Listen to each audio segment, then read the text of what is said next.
大家好，我是田园。今天给大家分享一个不用揉面的发面早餐饼做法。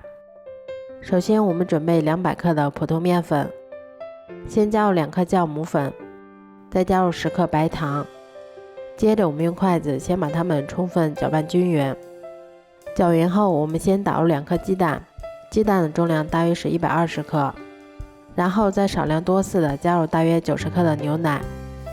接着我们用筷子朝一个方向把它们搅拌成像这种细腻粘稠的面糊就可以啦。面糊调好后，我们先给它盖上保鲜膜，让它常温醒发的2倍大。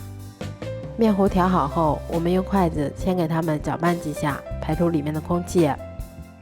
接着我们在电饼铛里面先刷上一层食用油防粘，然后再把我们调好的面糊依次舀入到电饼铛里面。接着我们用铲子把表面先给它摊平整一些，全程用中小火慢烙，中间给它们勤翻动一下，确保受热均匀。最后一直烙至两面金黄后就可以出锅啦。这样做出的发面早餐饼吃起来像面包一样，非常的松软香甜，而且做法也非常的简单快速。如果喜欢的话就试试吧，喜欢我的视频就关注我吧，谢谢您的支持啊。